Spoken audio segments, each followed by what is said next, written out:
के तहत जो दो चीज़ों पर प्रशिक्षण लेंगे।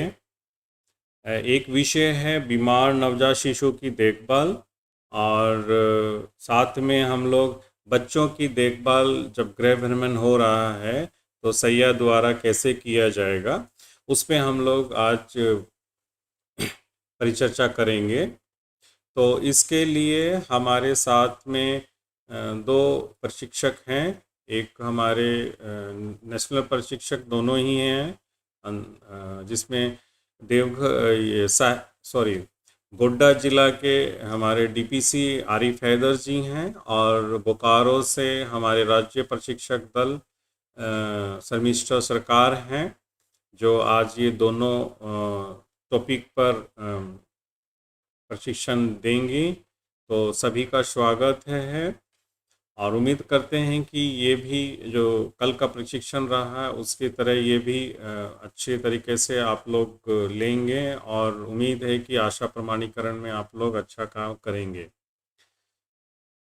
जैसा कि आप जान रहे हैं कि 26 तारीख को आशा प्रमाणीकरण का मार्च में लिखित परीक्षा और आयोजन है, और साथ में 23 तारीख को सभी जिन्होंने इनरोलमेंट किया है, जिनका एडमिशन इसमें रजिस्ट्रेशन किया गया है आशा प्रमाणीकरण के तहत, तो उनका भी असेसमेंट किया जाएगा। तो दोनों के लिए तैयारी के लिए हम ये ऑनलाइन किया जा रहा है। बाकी आपका जो फिज़िकल होता है वो भी बहुत ज़रूरी है, और वो करना ही करना है। तो इस प्रशिक्षण के अलावा सबके पास पूर्व में किताब दिया हुआ है विभाग की तरफ से, तो वो उनको पढ़ सकते हैं, या अपने सैया साथी या अपने बीटीटी उनसे भी वो चर्चा करके इसमें और समझ बना सकते हैं।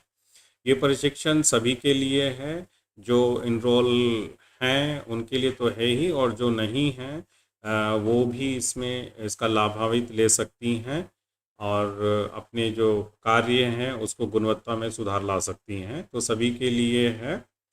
तो आशा है कि ये प्रशिक्षण काफ़ी लाभप्रद होगा। तो सबसे पहले हम जो चर्चा करेंगे वो है बीमार नवजात शिशु की देखभाल पर। तो हम शर्मिष्ठा सरकार जी का आग्रह करते हैं कि वो इस विषय वस्तु पर अपना प्रशिक्षण शुरू करेंगी। को नमस्कार, जोहार।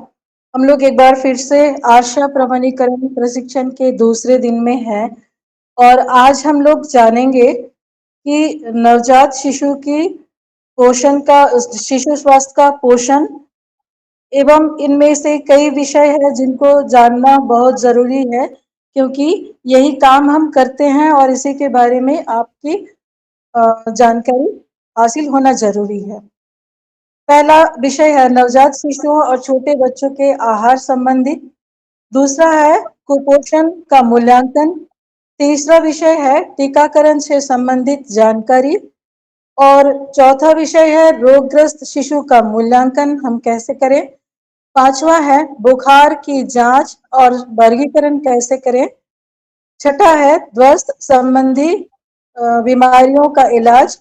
और सातवां विषय है श्वसन में संक्रमण से होने वाले रोगों के जैसे ARI के बारे में इलाज और इसकी पूरी जानकारी। आज हम इतने सारे विषयों पर बातचीत करेंगे।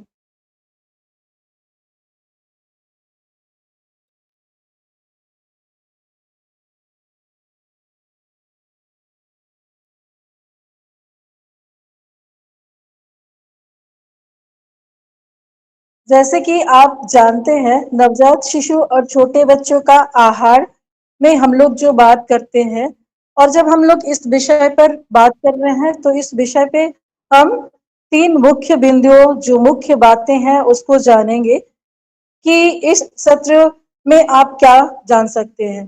कुपोषण से बचाव के लिए आवश्यक संदेश देना और आहार खिलाते और बीमारियों से बचने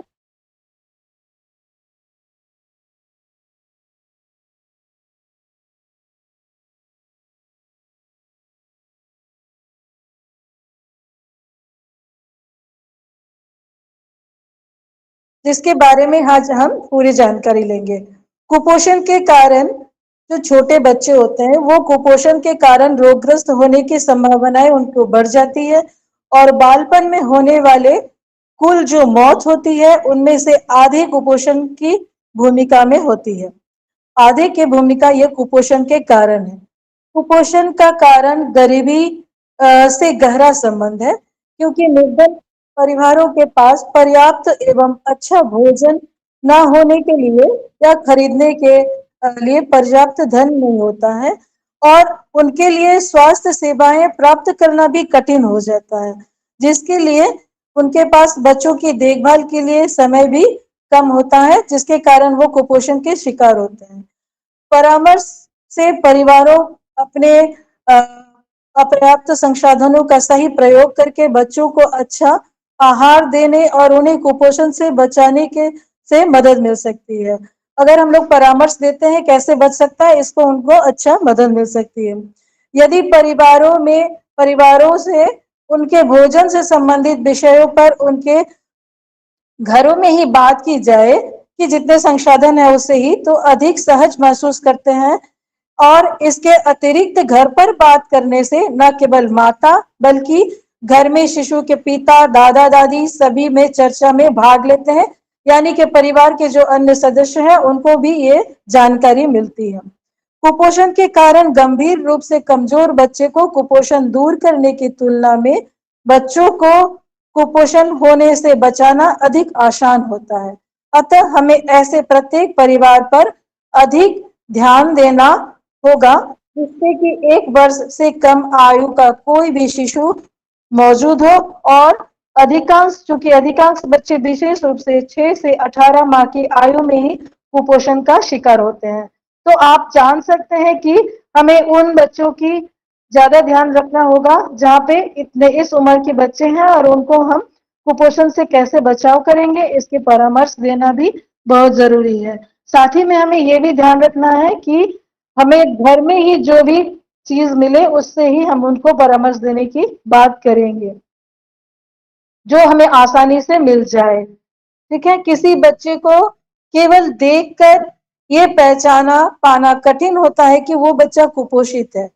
सिर्फ गंभीर रूप से कुपोषित बच्चों में ही कमजोरी और बहुत ज्यादा दुबलापन स्पष्ट दिखाई देते हैं और तब तक वो बहुत देर हो चुकी होती है। अधिकतर बच्चे सामान्य दिखते हैं किंतु जब उनकी ऊंचाई और वजन मापा जाता है तो उनकी आयु के लिए अपेक्षित ऊंचाई और वजन से वो कम होता है। इसलिए प्रत्येक बच्चे का प्रति माह वजन तौलना यानी वजन लेना अनिवार्य है ताकि कुपोषण को समय पर ही हम पहचान सके और पहचाना जा सके। वजन के आधार पर शिशुओं को थोड़ा दुर्बल और सामान्य दुर्बल या गंभीर रूप से जब दुर्बल बच्चों को श्रेणी में रखा जाता है। ये जो हम लोग कैटेगरी बांटते हैं उसमें इनको रखते हैं।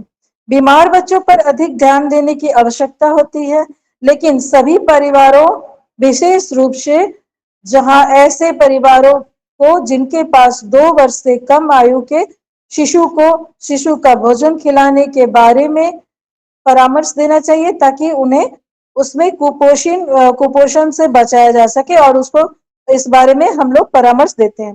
जो मुख्य संदेश है हम लोग जो सैया दीदी लोग बात करते हैं और जो मुख्य 6 संदेश है ये महत्वपूर्ण है।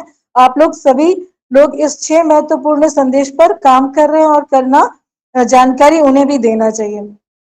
पहला संदेश है केवल स्तनपान, दूसरा अनुपूरक आहार, तीसरा गाढ़ापन, मात्रा, बारंबारता, विविधता, इसके बारे में हम लोग अभी देखेंगे। तो जो अनुपूरक आहार है उसमें पहला है केवल स्तनपान। जब हम लोग पोषण के बारे में बात करते हैं तो जैसे ही शिशु पैदा होता है उनको तुरंत स्तनपान और तुरंत यानी कि जितनी देर वो हो सके उससे पहले ही उनको तुरंत स्तनपान। उसके बाद 6 माह की आयु तक केवल और केवल यानी जो हम लोग सिर्फ और सिर्फ का बात करते हैं सिर्फ और सिर्फ माँ का दूध और कुछ भी नहीं। जैसे हम लोग यहाँ बात करते हैं कि एक बूंद पानी भी नहीं। दूसरा अनुपूरक आहार यानी कि 6 माह के जब आयु में वो पूरा करे तो उनको कुछ खाद्य पदार्थ खिलाना शुरू करें। और इस आयु के बाद केवल स्तनपान कराना काफी नहीं होता है, क्योंकि उनका उससे पेट भी नहीं भरते हैं। हालांकि 1 या 2 वर्ष तक स्तनपान, यानी कि हम लोग जानते हैं अनुपूरक आहार के साथ 2 वर्ष तक स्तनपान रखना जारी करते हैं। और अनुपूरक आहार के बारे में निम्नलिखित जो 5 बातें हैं उनको याद रखते हैं। पहला है गाढ़ापन। गाढ़ापन यानी आरंभ में शिशु को नरम और मसला हुआ भोजन देना चाहिए, किंतु बाद में उसे सभी खाद्य पदार्थ खिलाया जा सकता है जो वयस्क खाते हैं, किंतु शिशु को भोजन मसालेदार नहीं होना चाहिए। यानी जो भोजन हम लोग वयस्क लोग खाते हैं उतना मसालेदार भोजन उनको नहीं देना है। भोजन को अधिक पतला ना करें और इसे जितना संभव हो गाढ़ा ही रखें। जैसे शिशु को दाल खिलाएं, दाल का पानी नहीं। हम लोग ये बार बार बात करते हैं, दाल देना चाहिए ना कि उनको दाल का पानी। मात्रा यानी कि धीरे धीरे खाद्य पदार्थ की मात्रा को बढ़ाएं।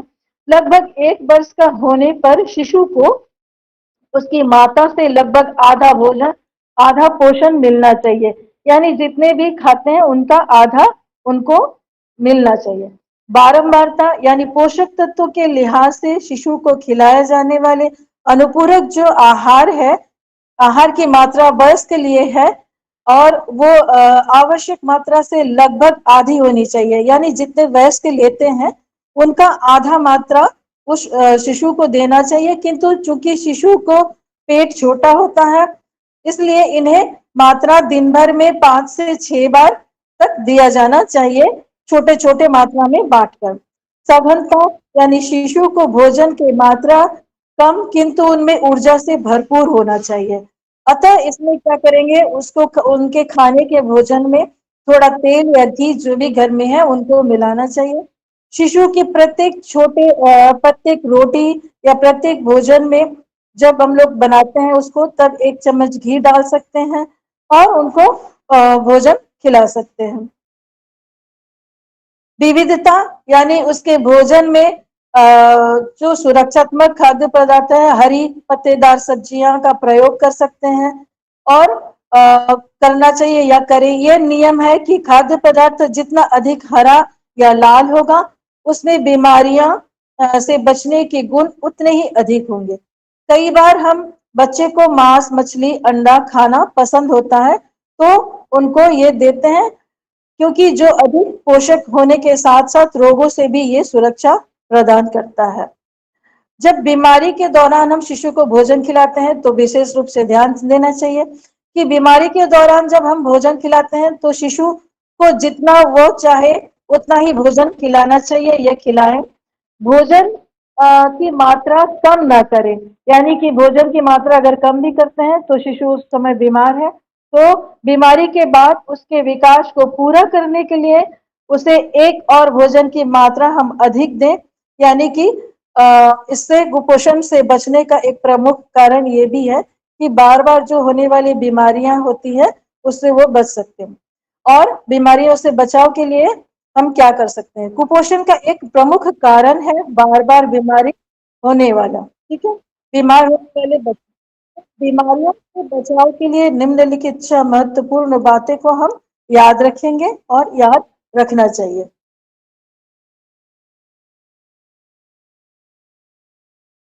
पहला है कि हाथ धोना।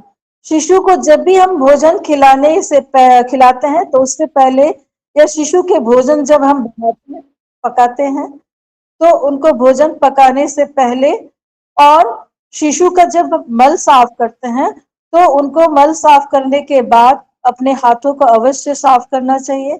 ये एक सबसे लाभदायक सुझाव है जिसे अपनाने से बार बार होने वाले दस्तों से बचा जा सकता है, जो शिशु बार बार डायरिया ग्रस्त हो रहे हैं। पानी को उबालकर पीना।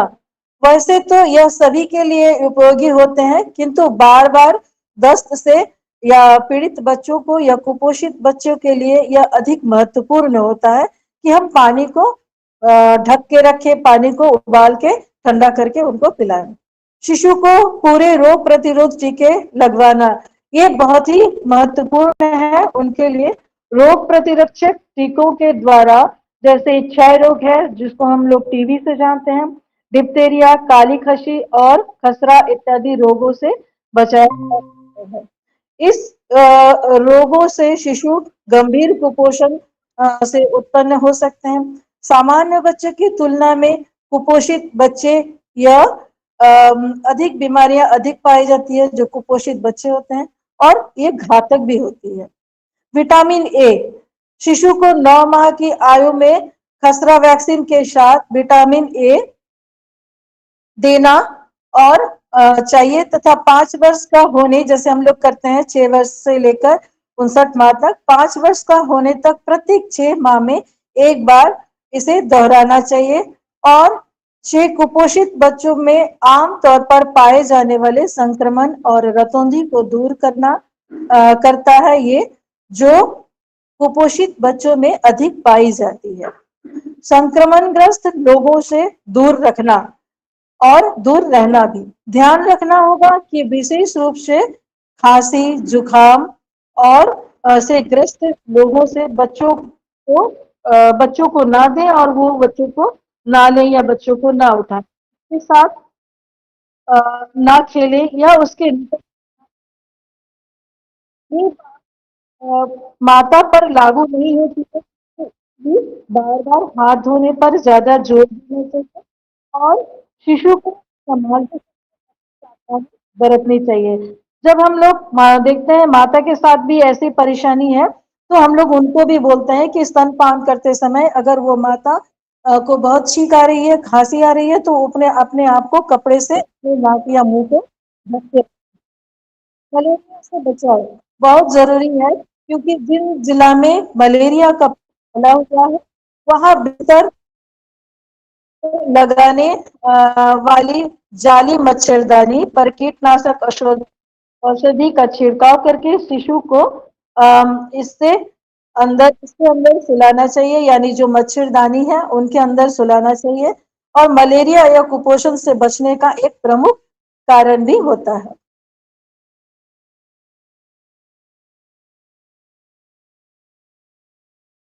कुपोषण पर परामर्श, हम सभी जानते हैं कि कुपोषण पर हम परामर्श को देना बहुत जरूरी है ताकि कुपोषण से शिशु को बचाया जाए और घर पर ही कैसे हम उसको सुरक्षित रख सकते हैं। ऊपर बताए गए सभी संदेशों पर कुपोषण के जो कारण है वो उसको हम देखते हैं, उसको रोकथाम करने की महत्वपूर्ण होता है, किंतु इनकी जो सूची है वो बहुत लंबी और शायद परिवार के सदस्य इन्हें याद ना रख पाए। इसके अतिरिक्त हो सकता है कि उनको संदेश किसी शिशु पर लागू भी ना हो अथवा उस परिवार के लिए उन्हें अपनाना संभव ना हो। जैसे कि अगर हम बोलते हैं अंडा खिलाइए, मांस मछली खिलाइए, तो हो सकता है वो संसाधन नहीं है तो वो न कर सके। अतः हम इन संदेशों को 2 चरणों में लागू करना चाहिए। पहला ये कि पहले ये विश्लेषण करना होगा कि शिशु के कुपोषण का क्या कारण है, और ये समझ लेने के बाद परिवार के साथ बातचीत कर सकते हैं कि कैसे वो इसको दूर करने के लिए हमें क्या किया जा सकता है।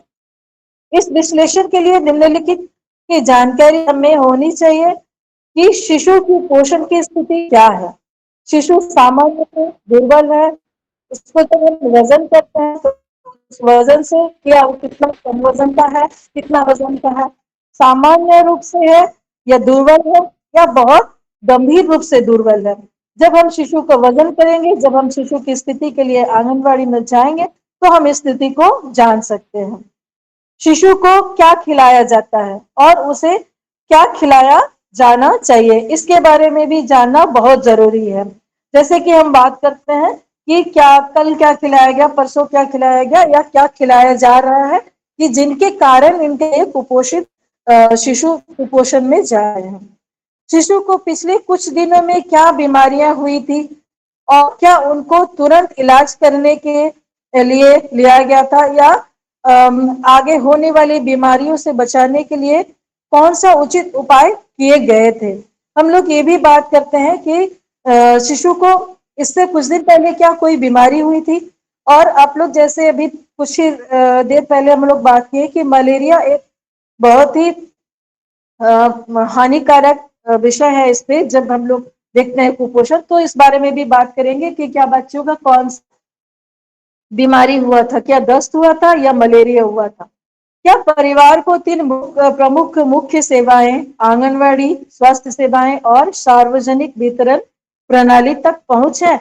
हम लोग ये भी बात करेंगे कि क्या परिवार उस आंगनवाड़ी कितनी दूर में है, क्या आंगनवाड़ी तक वो जाते हैं कि नहीं जाते हैं। स्वास्थ्य सेवाएं जो भी पीएचसी सीएस जो भी है, क्या वहां तक वो आसानी से पहुंच सकते हैं।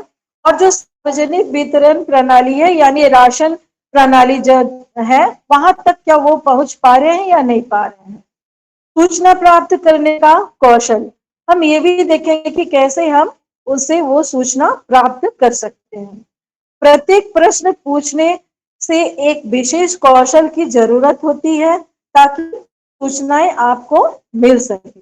शिशु को क्या खिलाया जाता है, जैसे हम उनसे बात करने जाते हैं और ये पूछते हैं कि शिशु को क्या खिलाया जाता है, तो विशेष रूप से पूछे कि पिछले पूरे दिन में शिशु को क्या खिलाया गया था, वर्तमान समय में यानी आज क्या खिलाया जा रहा है और क्या करते हैं। पीछे जाकर ये याद करने को कहे कि शिशु को पिछले एक दिन पहले आपने क्या खिलाया था।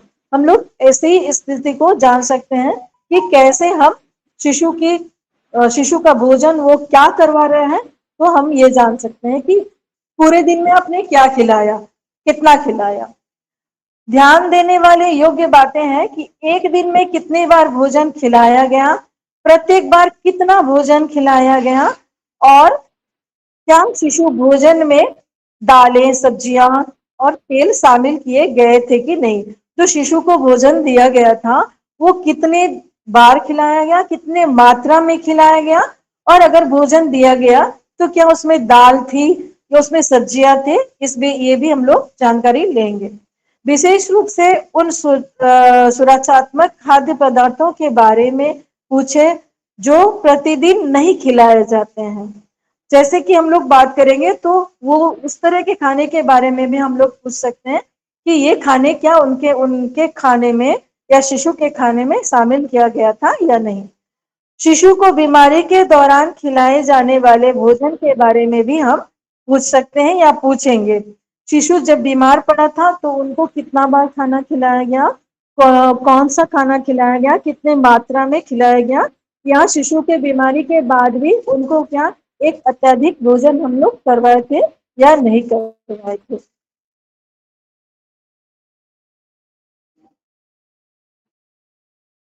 हम अब जानेंगे कि परामर्श का कौशल कैसा होता है। आप सभी जानते हैं कि परामर्श हम कैसे करते हैं या उनके घर जाते हैं तो क्या करते हैं।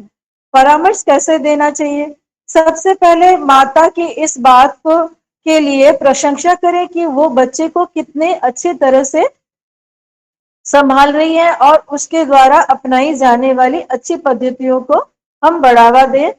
कि कोई भी प्रशंसा करनी चाहिए, हाँ आपने बहुत अच्छा किया, ऐसे शिशु को आपने इतने अच्छे तरीके से रखा है, इसके बाद ही हम कुछ भी बात कर सकते हैं। इसके बाद उसके शिशु के लिए आवश्यक प्रत्येक संदेश सुझाव के रूप में दे और इसमें पूछे कि क्या वह उक्त सुझाव को लागू, परिवार के साथ बातचीत करें और उन्हें बताएं कि उक्त कदम उठाने की आवश्यकता क्यों है और वो उसे कैसे अपना सकते हैं। हम ये भी बात करेंगे कि बारे में बात करते हैं और क्या जरूरी है, क्यों जरूरी है। यदि वे आपको बातों से सहमत होंगे तो उन्हें अपनाने के लिए कहें, यानी जब वो राजी होंगे, वो सहमत होंगे, तभी हम इस बात को उन्हें अपनाने के लिए बोल सकते हैं, सुझाव दे सकते हैं। यदि ये सहमत नहीं हो या उन्हें अपनाने के लिए राजी ना हो तो आगे बढ़े और अगला संदेश दें। कभी कभी किसी बात के लिए परिवार को राजी होने के लिए एक अधिक बार उनसे भेंट करने के लिए हमें बातचीत करने के लिए आवश्यकता होती है और हमें जाने भी पड़ते हैं। अगर किसी बात को वो अभी नहीं माने, हो सकता है हमको दोबारा और तीसरी बार जाएंगे तो वो उस बात को मानेंगे या राजी होंगे? इसके बाद परिवार में अपनाई जाने वाली किसी हानिकारक या अनावश्यक पद्धति को की ओर ध्यान दिलाएं और उन्हें बताएं कि आप ऐसा क्यों कर रही है।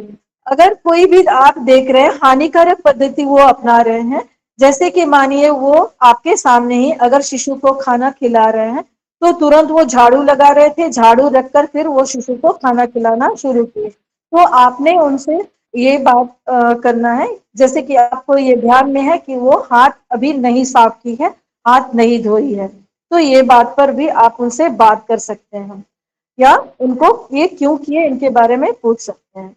इसके बाद ये देखने के लिए परिवार ने अपने कितनी पद्धतियों में बदलाव किया है और आपने सुझावों के दोहराने के लिए दोबारा भेंट का कार्यक्रम बनाए। अगर कोई बदलाव उन्होंने किया है तो उनको भी एक तो पहला प्रशंसा करें और दूसरा उनको आप कब मिलने आए इसके बारे में आप बताएं, क्या करने आएंगे इसके बारे में भी आपको बताना होगा।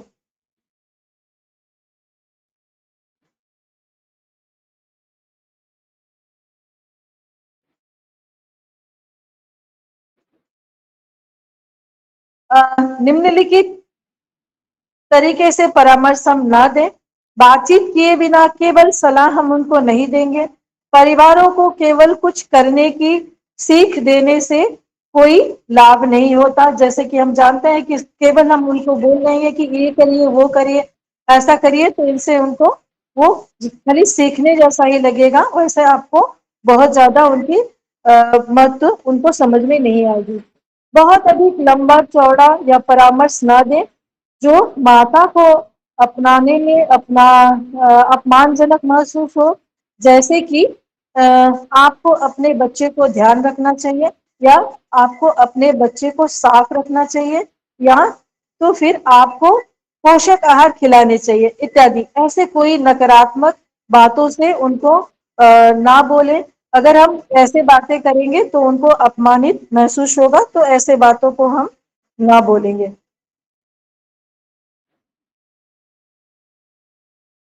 ये जो आप देख रहे हैं कुछ चित्र बनाए गए हैं, ये महत्वपूर्ण जो संदेश है वो महत्वपूर्ण संदेश को दिखाया जा रहा है। हम अनुपूरक आहार खिलाते समय 7 मुख्य संदेशों को याद रखेंगे और 7 मुख्य संदेशों को के बारे में उनको बताएंगे। पहला मुख्य संदेश, 6 माह की आयु में शुरू करें, यानी कि जो अनुपूरक आहार हम शुरू करने जा रहे हैं वो 6 माह जब बच्चे का होगा तो ही हम पहला आहार शुरू करेंगे, इससे पहले नहीं। दूसरा, अनावश्यक रूप में पतला और दाल का पानी नहीं, जैसे भी अभी हम लोग बात कर रहे थे, पूरी दाल में, ना कि उनकी पतला पानी। दिन में 4 से 6 बार दूध पिलाएं। अगर शिशु सो भी जाते हैं तो हम लोग देखते हैं कि उनको उठाकर भी आप उनका स्तनपान जारी रखेंगे। और शिशु के भोजन में घी तेल मिलाएं। जब उनके भोजन बना रहे हैं, जब उनको खिला रहे हैं तो घी और शामिल करें। पांचवा है, लाल और हरी सब्जियां जितना अधिक हरा या लाल होगा उतना ही अधिक अच्छा होगा। जैसे कि आप इसमें देख रहे हैं, गाजर है और मूली है, टमाटर, गाजर है, साग है, टमाटर है, बीट है, इनको हम जितना हो सके इनको देंगे। अंडे, मांस, मछली, बच्चे इन्हें पसंद करते हैं और ये स्वास्थ्य के लिए बहुत अच्छा होता है। जिनके घर ये उपलब्ध है तो उनके उनसे कहें कि बच्चे इनको पसंद भी करते हैं तो इनको दिया जाए। और दूध, अंडा, मांस, मछली बच्चे ये पसंद भी करते हैं और स्वास्थ्य के लिए ये अच्छा भी होता है। 7 जो मुख्य संदेश है ये है, 7वां, कि बीमारी के दौरान सामान्य पोषण जारी रखें और बीमारी ठीक होने के बाद एक अतिरिक्त भोजन भी उन्हें खिलाएं।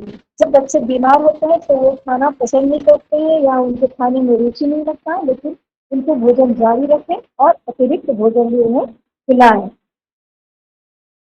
कुपोषण का मूल्यांकन हम कैसे करेंगे? और यहाँ मुख्य रूप से 3 बातों को हम याद रखेंगे। बीमार शिशु में कुपोषण का लक्षण हम कैसे पहचानेंगे? कुपोषण का हम वर्गीकरण कैसे करेंगे? और वृद्धि चार्ट पर आयु के अनुसार वजन को कैसे रेखांकित करना है और उसके बारे में हम माताओं को तथा अपनी जानकारी कैसे रखेंगे?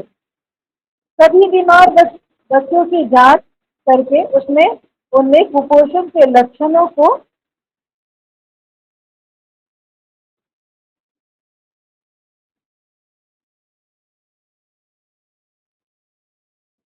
कुपोषण की जांच के लिए हम देखेंगे और इन्हें महसूस करेंगे। पहला है कि प्रत्यक्ष दिखने वाला गंभीर रूप से दुर्बल और कम वजन के बच्चे को पहचानें। जैसे कि पहले ही उनको देखकर हम पहचान सकते हैं कि कितना वो दुर्बल है, गंभीर है या कम वजन है ये। दूसरा है, देखें कि दोनों पैरों में सूजन तो नहीं, उनके दोनों पैर को हम जैसे अपनी उंगलियों से थोड़ा सा दाब के, ऊपर के जो पत्ते हैं उनको थोड़ा सा उंगलियों से दाब के देखते हैं कि उनमें सूजन है या नहीं। आयु के अनुरूप वजन के अंकित कर कुपोषण की श्रेणी को निर्धारित करें और आंगनबाड़ी के कार्यकर्ता के साथ ही करते हैं। कितना उम्र हो रहा है उसके अनुसार जो एनसीपी कार्ड में उनका जो वृद्धि चार्ट है उसमें जाके लड़का या लड़की को हम वजन का अनुसार उनकी ऊंचाई और लंबाई को रेखांकित करते हैं, तभी हम जान सकते हैं।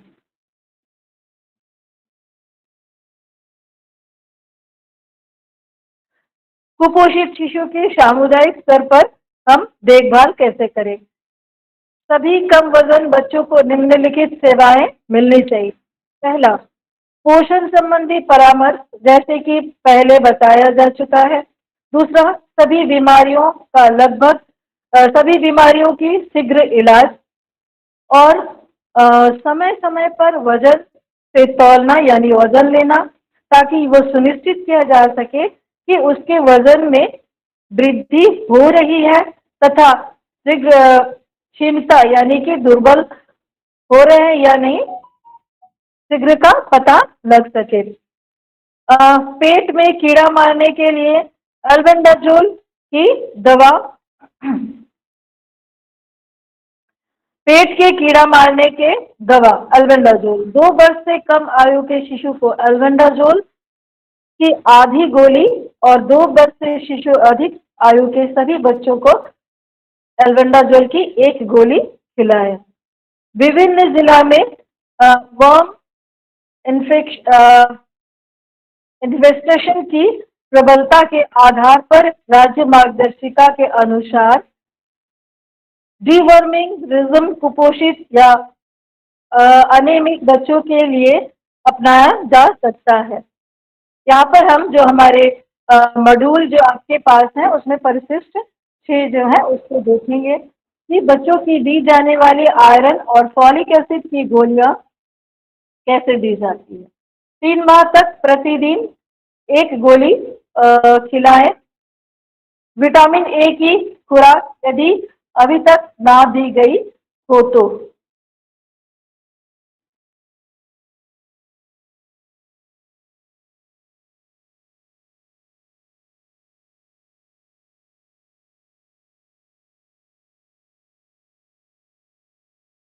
हमारा जो मुख्य विषय है, छोटे बच्चों को यानी रोगग्रस्त का हम मूल्यांकन कैसे करेंगे। छोटे बच्चे सामान्य रूप से दस्त, खांसी, जुकाम और बुखार जैसे रोगों से पीड़ित रहते हैं और अगले अध्यायों में इन सभी रोगों पर हम चर्चा करेंगे। तथापि प्रत्येक रोगों के बारे में हम जानकारी लेंगे, प्राप्त करेंगे कि आपके शिशु को दिखाई देने वाले खतरनाक लक्षणों के बारे में भी जानना जरूरी है। जैसे कि देखेंगे रोगग्रस्त शिशु के, जब हम रोगग्रस्त शिशु को पहचानने जाएंगे तो देखेंगे इसमें खतरे के लक्षण क्या होती है। खतरे के लक्षण गंभीर रोग के सूचक होते हैं या अनेक रोगों में मौजूद हो सकते हैं और कुछ खतरनाक लक्षण किसी रोग से संबंधित के बिना भी देखे जा सकते हैं। उदाहरण के लिए बुखार, दस्त, न्यूमोनिया, मस्तिष्क ज्वर जिसको हम लोग मेनिंजाइटिस कहते हैं, या मलेरिया होने पर शिशु सुस्त या बेहोश हो जाता है। इन रोगों में शिशु इतना बीमार हो जाता है कि वह कोई तरल पदार्थ भी नहीं पी सकता है और इन्हें पी सकता है और इन्हें इन रोगों में शिशु इतना बीमार हो जाता है कि कोई तरल पदार्थ भी पी सकता है और इन्हें खतरे के सामान्य लक्षण कहा जा सकता है। जब आप देख रहे हैं कि कोई शिशु बीमार है, साथ में वो कुछ किसी भी दूध हो या पानी भी वो पीने के लिए असमर्थ है, तब समझे कि ये खतरे का सामान्य लक्षण है। खतरे का एक सामान्य लक्षण भी गंभीर रोग का सूचक होते हैं। खतरे का लक्षण मौजूद होने पर तत्काल हमें चिकित्सक के सहायता लेनी चाहिए। यदि शिशु में खांसी और जुकाम, बुखार और दस्त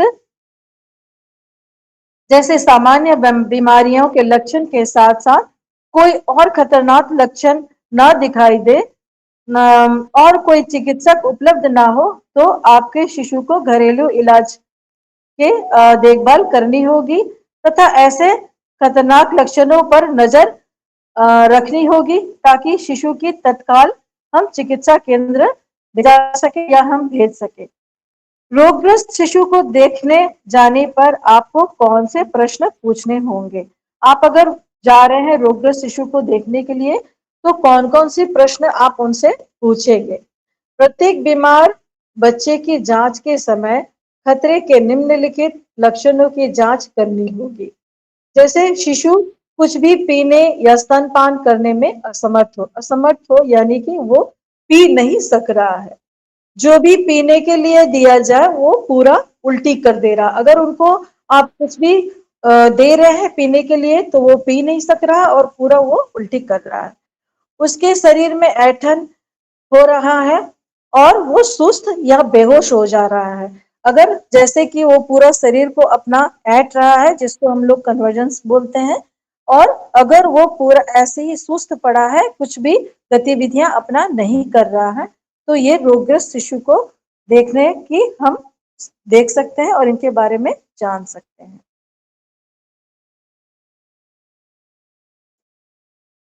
अब हम देख सकते हैं कि बुखार की जांच और वर्गीकरण हम कैसे कर सकते हैं। जैसे हम बात कर रहे थे रोगग्रस्त शिशु में बुखार, सर्दी, खांसी, जुकाम, तो ये बुखार की हम कैसे जांच कर सकते हैं इसके बारे में हम जानेंगे। शिशु के बुखार की हम जांच कैसे करेंगे? वो जांच करना, ऐसे लक्षण पहचानना जिनके होने पर तत्काल चिकित्सा केंद्र में भेजने की आवश्यकता हो और चिकित्सा केंद्र भेजने से पहले प्राथमिक उपचार हमें देना चाहिए। अब बुखार का हम वर्गीकरण कैसे करेंगे तो इसके बारे में भी जानेंगे। खतरे का कोई सामान्य लक्षण या गर्दन में अकड़न, अगर खतरे का कोई भी इस तरह से जो हम लोग बात कर रहे थे पीछे, पीने में असमर्थ, उस तरह से कोई भी लक्षण दिखाई दे, या गर्दन में अगर अकड़न हो, वो गर्दन सिर्फ सीधा करके रखा है, इधर उधर मोड़ भी नहीं पा रहा है, तो उसका ये अत्यधिक गंभीर बुखार का रोग है और इसमें कोट्रीमिक्साजोल की पहली खुराक देना है या दें। मलेरिया की स्लाइड बनाने के बाद अम,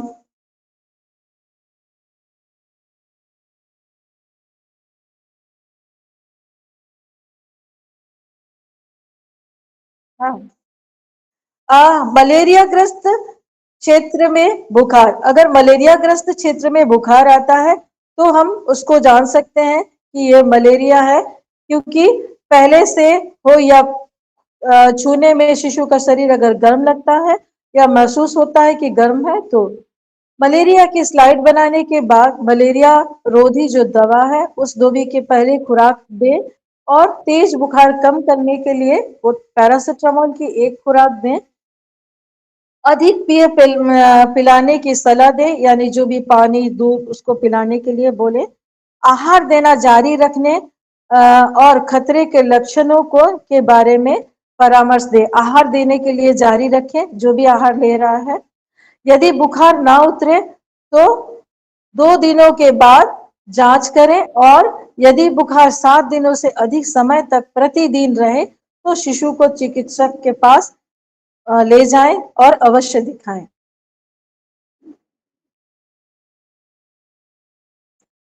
दस्त संबंधी बीमारियों का इलाज कैसे करें, इसके बारे में भी हम जान सकते हैं। जो मुख्य बिंदु है, शरीर में पानी की कमी को पहचान करना और वो तय करना कि क्या चिकित्सक को दिखाने की आवश्यकता है या नहीं।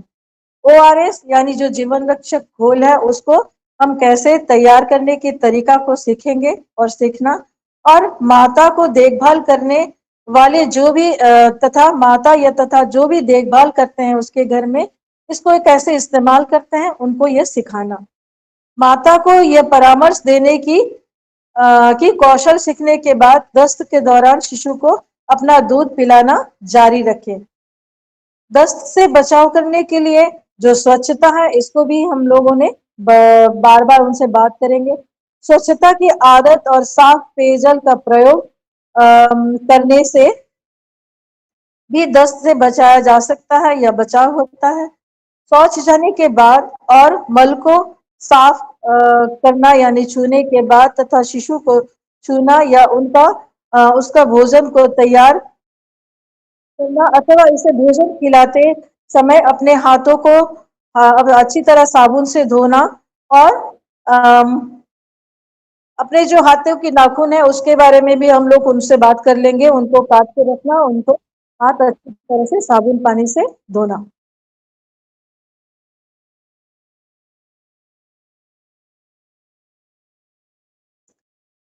दस्त के जो वर्गीकरण है इसके बारे में भी हम लोग कभी बात करेंगे कि दस्त के वर्गीकरण हम कैसे करें।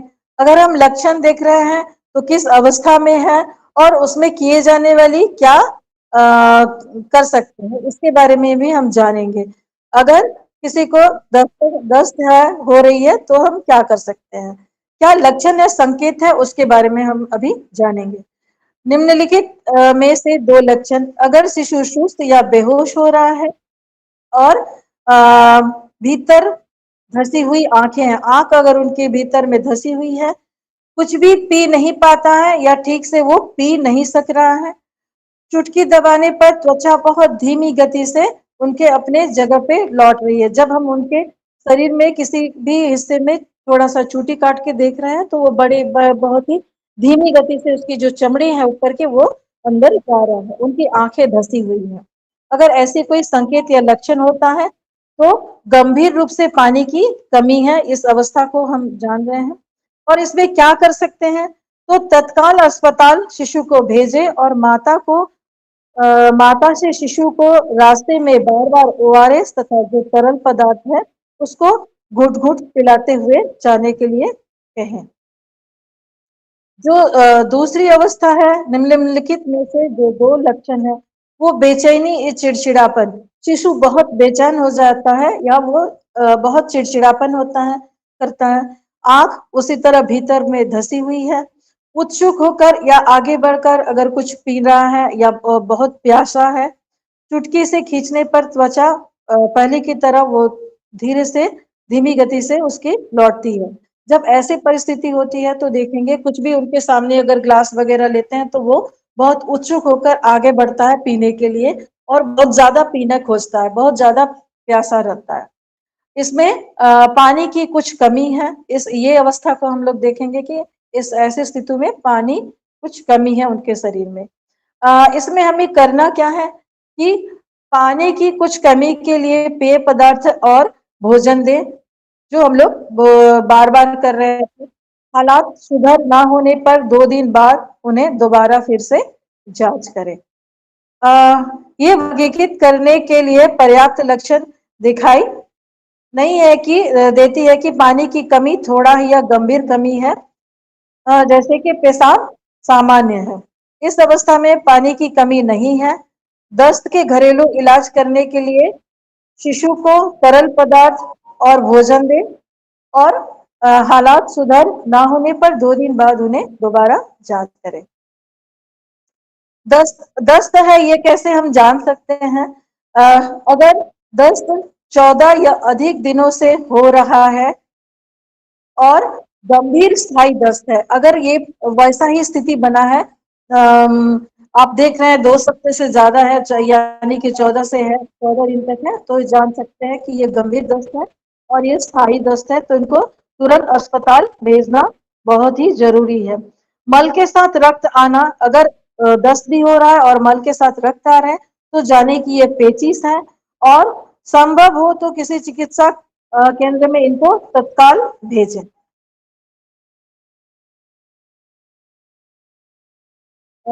हम इस परिस्थिति को, ये जो पिक्चर अभी देख रहे हैं आप, इसमें आप देख रहे हैं कि दस्त का घरेलू इलाज क्या है। आप सभी जान रहे हैं ओआरएस दस्त का घरेलू इलाज, हम लोग जो नमक चीनी का घोल या जो जीवन रक्षक घोल की पैकेट की है घोल है, वो कैसे बनाते हैं इसके बारे में हम जान सकते हैं। पहला जो चित्र है ये देखिए, ओआरएस को कैसे तैयार करने का पद्धति ये बताया गया है। जैसे कि जो भी ओआरएस बना रहे हैं या बनाने के लिए जा रहे हैं, तो वो पहला अपने हाथों को साबुन पानी से अच्छी तरह से धोए। ओआरएस को बनाने के लिए अगर हम पैकेट की ओआरएस बना रहे हैं, तो देखिए पहले हम पानी रखे हैं और पूरा ओआरएस को, पाउडर को 1 लीटर के क्षमता वाले जो बर्तन होते हैं उसमें हम ओआरएस को, पैकेट को पहले अच्छी तरह से देख लेंगे, उसमें एक्सपायरी डेट है कि नहीं, उसमें जो घोल घोल बना, अगर बना होगा डाब डाब, तो उसको भी अगर है तो हम उसको भी नहीं लेंगे, अगर उसमें एक्सपायरी डेट पार हो गया तो वो भी हम नहीं लेंगे, और पैकेट को कोना से कैंची से फाड़ेंगे और उसके बाद पूरे जो पाउडर है उसको डालेंगे। 1 लीटर पीने की जो पानी है उसको हम पहले उबाल लेंगे और उसके बाद ठंडा करेंगे और उसमें वो उबला हुआ ठंडा पानी है नाप से नाप कर लेंगे और अपने बर्तनों में डालेंगे। इसके बाद हम देखेंगे कि उसको अच्छी तरह से हम मिलाएंगे। पूरे जो ओआरएस को हम लोग डाले थे उस पानी में, 1 लीटर पानी में, उसको बहुत अच्छी तरह से हम घोलेंगे। जब तक वो न घुल जाए तब तक हम उसको घोलते रहेंगे, और घोलने के बाद हम जब उसको सिखा रहे हैं तो ये भी हम करेंगे कि जब ओआरएस पूरा घुल जाए तो आप उसको चम्मच से थोड़ी सी ऊपर से उसको देखें, चख के कि उनके स्वाद कैसा है। हम लोग जान रहे हैं कि अगर उनके स्वाद आंसू की तरह होती है तो ओआरएस हमारा बना हुआ है।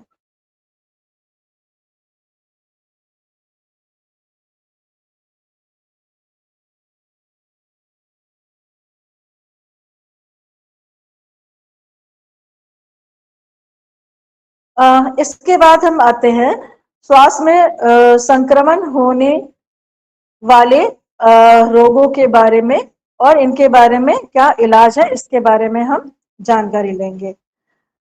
पहला हम ये करेंगे कि ज्वार मापकर, छाती को अंदर की ओर, धसाव को देखकर और सांस को गिनकर इसके बारे में हम देख सकते हैं कि ये संक्रमण है या नहीं। इसको ARI भी बोलते हैं, जैसे हम लोग बोलते हैं ना एक्यूट रेस्पिरेटरी इन्फेक्शन, तो इसके बारे में हम जानेंगे। देखेंगे कि छाती में किसी प्रकार का धसाव तो नहीं है, या किसी प्रकार का धसाव अगर है,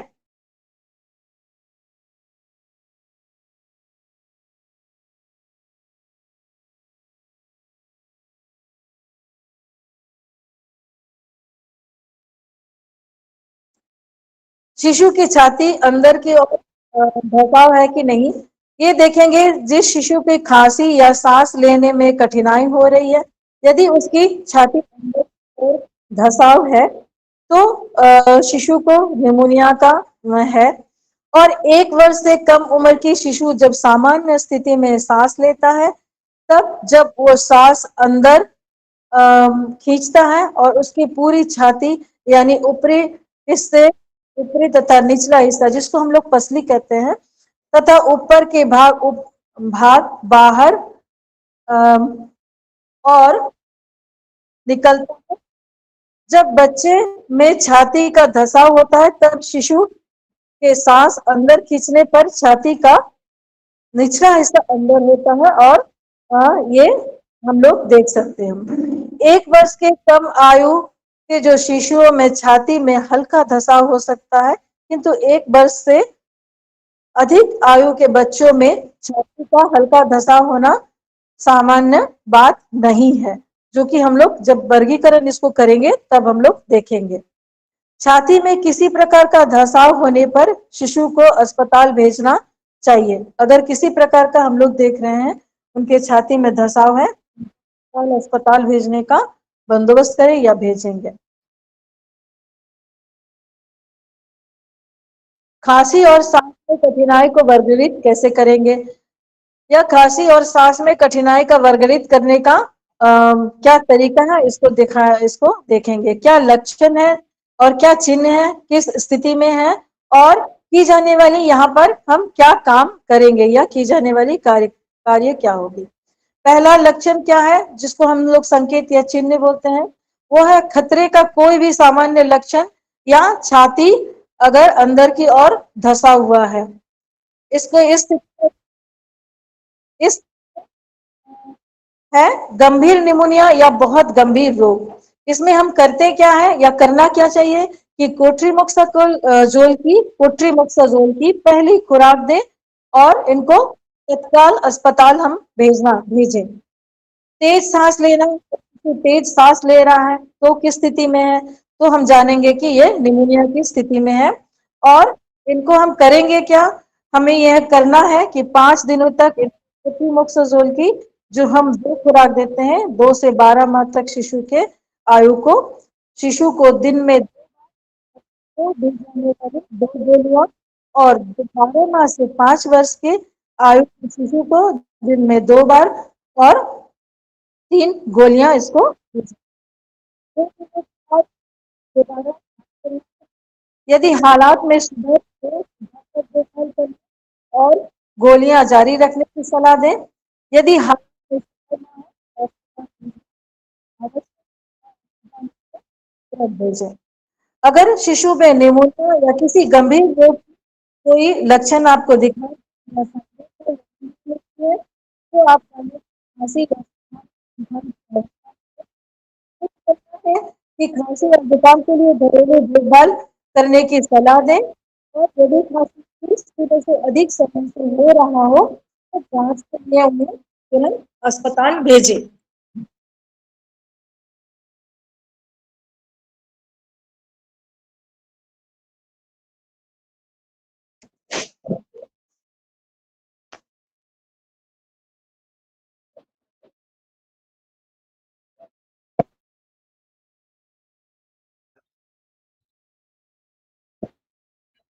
तो हम लोग सत्र को अब आगे बढ़ाएंगे और आशा प्रशिक्षण के जो मॉड्यूल 7 है उसी को हम लोग बेस मानकर प्रशिक्षण को आगे बढ़ा रहे हैं। महिला और प्रजनन स्वास्थ्य विषय पर हम लोग को आगे बढ़ना है सर।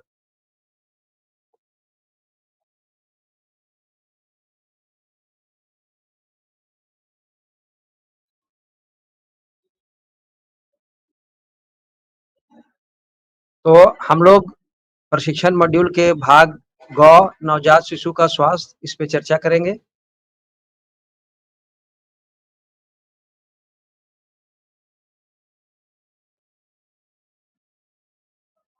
तो हम लोग नवजात शिशु के स्वास्थ्य में जो पहला हिस्सा है वो जन्म के समय कम वजन के या समय पूर्व जन्मे शिशु में अधिक जोखिम के मूल्यांकन और इलाज करना, इस विषय पर हम लोग चर्चा करेंगे कि जो बच्चे हाई रिस्क हैं, कम वजन वाले और समय पूर्व जो बच्चे जन्म लिए हैं, तो उनके लिए हम लोग क्या-क्या करेंगे। ऐसे बच्चे अधिक जोखिम में आते हैं और आज का जो ये सत्र है वो हमारा उद्देश्य रहेगा कि यह निदान करना कि कौन से शिशु अधिक जोखिम की श्रेणी में आते हैं, इसको पता लगाने सीखना है और अधिक जोखिम की श्रेणी में आने वाले बच्चों की पहचान करके उन्हें अस्पताल भेजना, जल्दी से जल्दी अस्पताल भेजना है और माता को परामर्श देना कि समय पूर्व जन्मे या जन्म के समय कम वजन के शिशु, जिसको हम लोग एलबीडब्ल्यू भी कहते हैं, वो कैसे स्तनपान कराएँ। और हम लोग का जो आज प्रशिक्षण का उद्देश्य है वो है माताओं को अपना दूध निकालने और इसे शिशुओं को कटोरी और चम्मच से पिलाने का तरीका बताना। तो ये जो हम लोगों ने चारों उद्देश्य पे अभी चर्चा किया है, इसी पर आधारित आज का ये हमारा सत्र रहेगा। तो सहिया के लिए शिशुओं में अधिक जोखिम की श्रेणी में आने वाले जो शिशु हैं पहचानने के लिए 3 कैटेगरी है। पहला है कि शिशु का जन्म के समय वजन 2000 ग्राम से कम हो या शिशु का जन्म जो है सो समय पूर्व हो।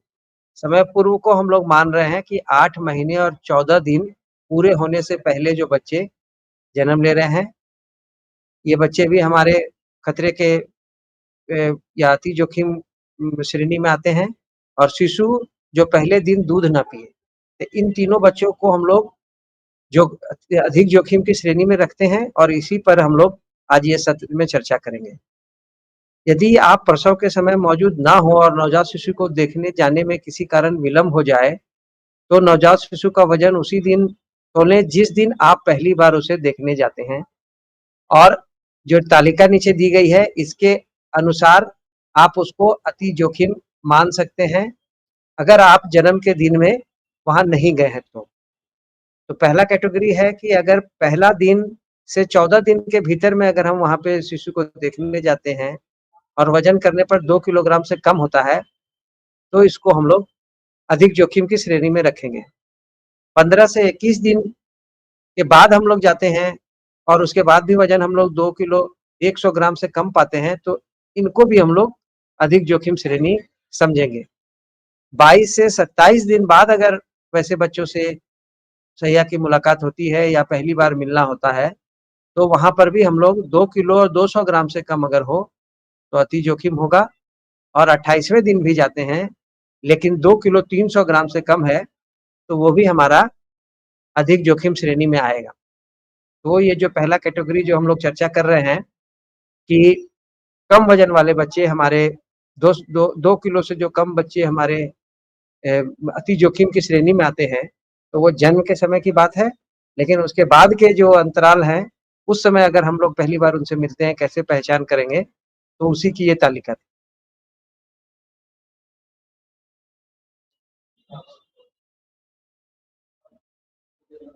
तो अगर हमारे ये शिशु जोखिम की श्रेणी में आते हैं, तो हम लोगों को क्या करना चाहिए? प्रसव के बाद घर में मिलने जाने की संख्या अधिक कर दें और 5 से बढ़ाकर 13 कर दें। यानी कि हम लोग को उनके घर में जो भ्रमण करती हैं सहिया एचबीएनसी के अंतर्गत, वो 5 के बजाय हम लोग 13 बार उसको भ्रमण करेंगे। यदि संभव हो तो पहले सप्ताह में प्रतिदिन उसके घर जाएँ, यानी पूरे कंटिन्यूअस हम लोग को हाई रिस्क पता चल गया है या अति जोखिम श्रेणी में बच्चे अगर हमको पता चल गया है, तो हम लोग लगातार 7 दिन उनके यहाँ जाएँगे। शिशु की आयु 28 दिन होने तक प्रत्येक 3 दिन में 1 बार और यदि शिशु के स्वास्थ्य में सुधार हो रहा हो, तो 42वें दिन जाएँ। शिशु का 3, 7, 14, 21 और 28वें दिन वजन तौलें। जिन शिशुओं का वजन 28वें दिन 2300 ग्राम से कम होता है, उनकी मृत्यु होने का खतरा बढ़ जाता है। यदि शिशु के वजन में वृद्धि नहीं हो रही हो, तो शिशु को अस्पताल ले जाने की सलाह दें। यानी जल्दी रेफर करके उसको अस्पताल ले जाना है। माता-पिता और परिवार को अधिक जोखिमपूर्ण स्थिति से संबंधित समस्याओं के बारे में बताएँ, यानी कि इसके क्या खतरे हैं और क्या परिणाम हो सकता है, इसके बारे में माँ को अवगत कराएँ ताकि वो जल्दी से जल्दी बच्चे को ससमय अस्पताल लेके जाएँ। समस्या के अनुसार विशेष देखभाल करें, किंतु सामान्य रूप से शिशु को गर्म रखें और दूध अधिक बार तथा प्रत्येक 2-2 घंटे बाद पिलाने की सलाह दें। यानी स्तनपान हर जगह ये बात लागू होगा, डायरिया हो या कोई भी बीमारी हो या बच्चा कुपोषित हो, कमज़ोर हो, स्तनपान का जो आवृत्ति है यानी फ्रीक्वेंसी है उसको बढ़ाना होगा। बार-बार स्तनपान कराने की बात यहाँ कही जा रही है कि हर 2-2 घंटे में कराना है। यदि शिशु दूध कम पी रहा हो, तो माता को स्तनपान कराते हुए देखें। सुनिश्चित करें कि उसने शिशु को ठीक ढंग से और ठीक स्थिति में गोदी में लिटाया है। माता को अच्छी तरह दूध पिलाने के लिए प्रोत्साहित करें। माता को सलाह दें कि वह शिशु को कोई अन्य पेय पदार्थ या आहार ना दें। जैसा कि मालूम है 6 महीने तक बच्चे को सिर्फ माँ का दूध दिया जाता है, तो ये जो नवजात की अवस्था है 28 दिन की जिसकी हम लोग बात कर रहे हैं, उस पर भी ये लागू होगा। और स्तनपान कराने की जो विधि जिस पर हम लोगों ने पहले भी चर्चा किया हुआ है कि किस तरह से माँ आराम से बैठ के बच्चे को दूध पिलाएँगी, बच्चे को कैसे वो पकड़ेंगी और बच्चे का जो कैसा स्थिति होगा दूध पिलाने के लिए, इस पर हम लोग को ध्यान रखना है ताकि बच्चे आराम से दूध पी रहे हैं, इसको सुनिश्चित किया जा सके। यदि 28वें दिन शिशु का वजन 2300 ग्राम से कम हो या 28 दिनों में उसके वजन में 300 ग्राम से कम वृद्धि हुई हो, तो दूसरे माह भी सप्ताह में 1 बार उसके घर जाना जारी रखें और हर बार उसका वजन तौलें। यानी कि इस नवजात की अवस्था जो 28 दिन की है, कम से कम इस दौरान उसका 300 ग्राम वजन बढ़ना चाहिए बच्चे का। अगर वो नहीं बढ़ा है, तो फिर हम लोग 28 दिन के बाद भी प्रत्येक सप्ताह उनके घर में भ्रमण करेंगे और उस बच्चे के ऊपर में जो निगरानी है, जो एचबीएनसी के मार्गदर्शिका के आलोक में, वो सभी प्रक्रिया हम लोग वहाँ पर अपनाएँगे। अधिक जोखिम की श्रेणी में आने वाले शिशु के लिए घरों के दौरे का फॉर्म भरें। फॉर्म के लिए परिशिष्ट 1 देखें। तो ये गृह भ्रमण के लिए जो फॉर्मेट है, वो हम लोग इस पे पहले भी देख चुके हैं, वही फॉर्मेट की यहाँ पे बात कर रहे हैं। सर,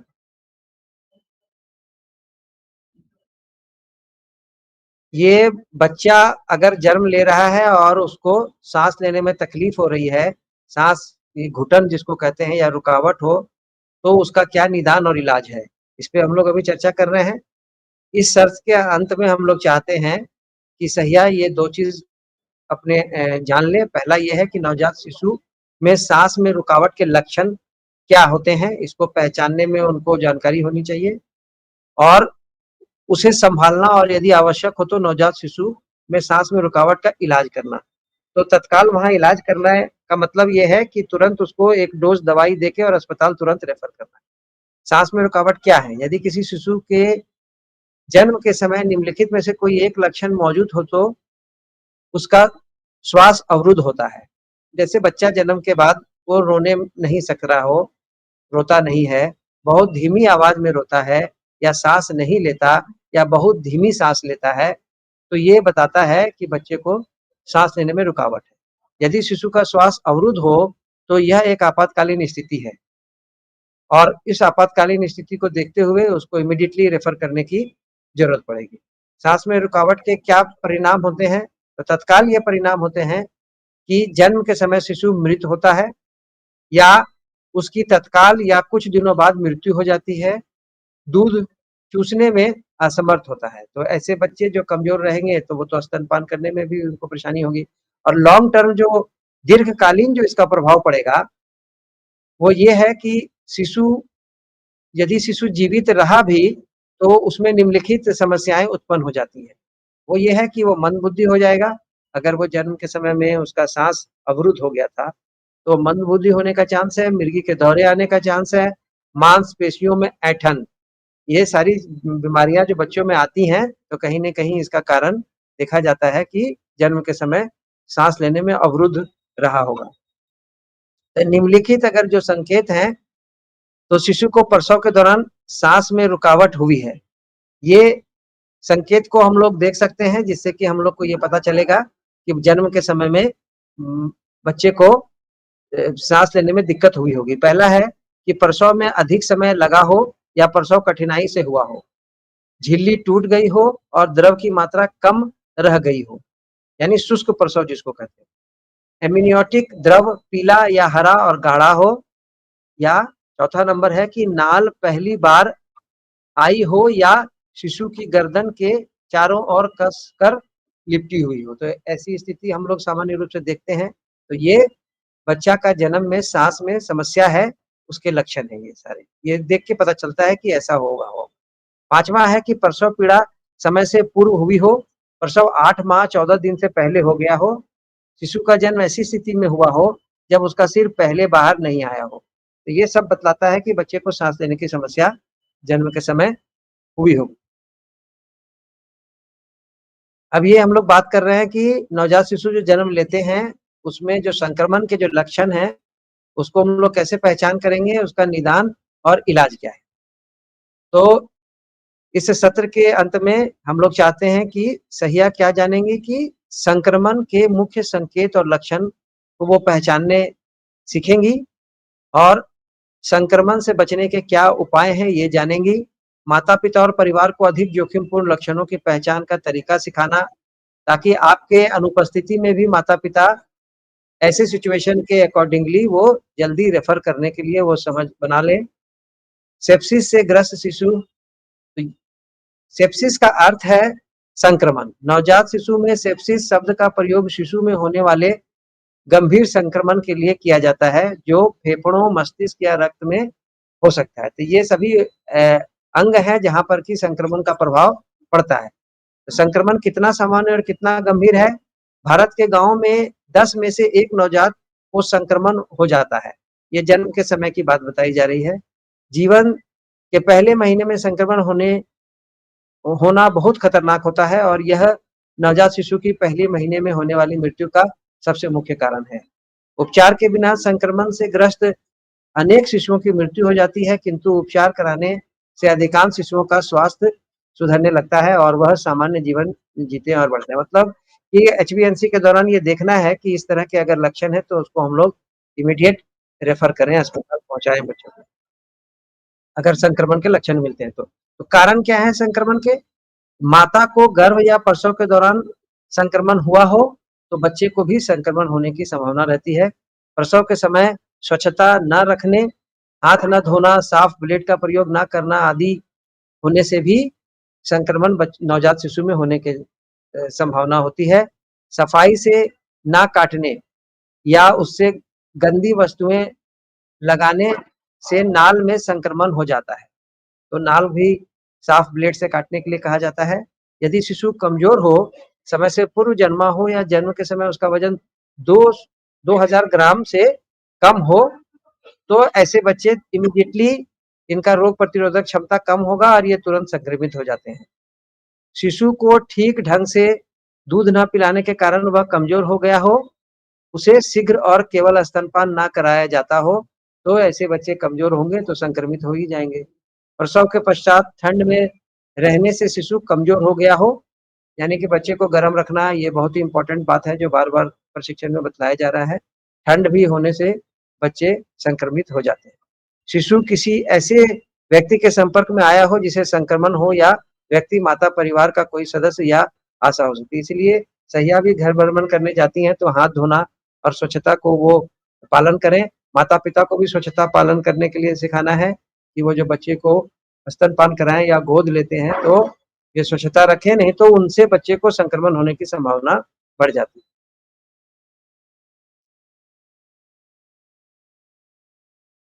तो ये अब प्रश्न है कि क्या संक्रमण से बचा जा सकता है? तो ये है इसका उत्तर हाँ, यदि निम्नलिखित का सावधानी पूर्वक पालन किया जाए, तो हम लोग संक्रमण को रोक सकते हैं। तो क्या है हम लोग को पालन करना?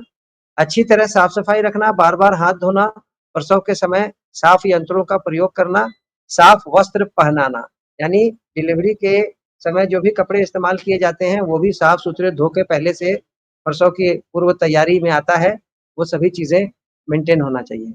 सर्दियों के मौसम में शिशु को गर्म रखना, स्तनपान कराना, शीघ्र स्तनपान शुरू करना और जब शिशु माँगे तब तथा केवल स्तनपान कराना। नाल को साफ और शुष्क रखना, वहाँ कुछ नहीं डालना है नाल में, उसको सूखने देना।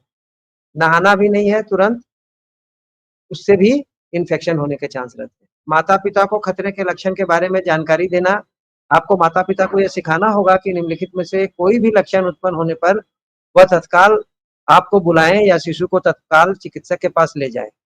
तो लक्षण है कि शिशु के हाथ-पैर शिथिल हो गए हों, दूध पीना बंद कर दिया हो, छाती में धँसाव हो, उसे बुखार हो, छूने में ठंडा महसूस होता हो या गर्म तो बुखार ही है।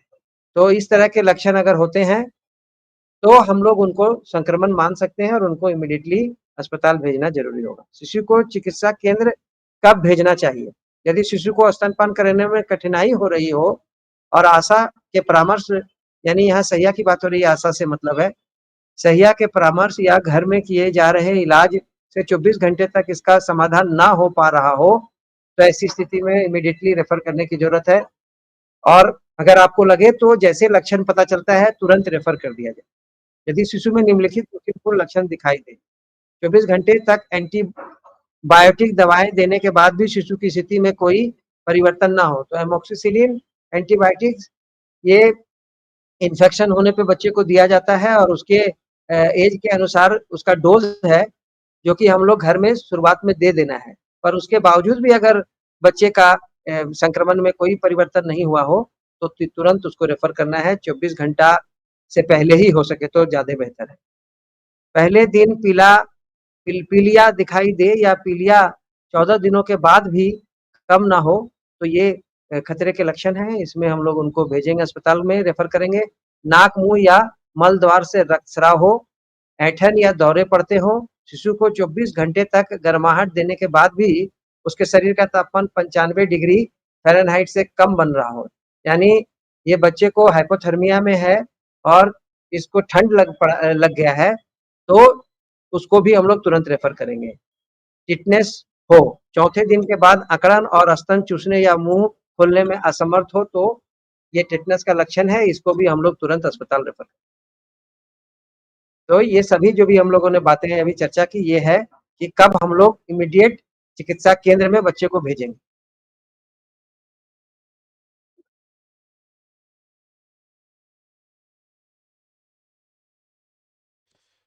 तो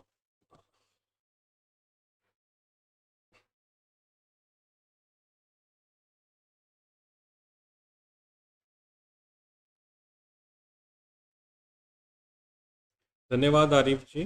तो हमने अभी तक ये चर्चा किया बच्चे का स्वास्थ्य और उसको कैसे पहचानेंगे और रेफ़र कैसे करेंगे, और पोषण को हमने पहचाना। अब हम लोग कुछ स्किल्स के बारे में सीखेंगे, जो 6 हमारे मेजर स्किल्स हैं। तो हम लोग ने कल 2 स्किल्स के बारे में सीखा था।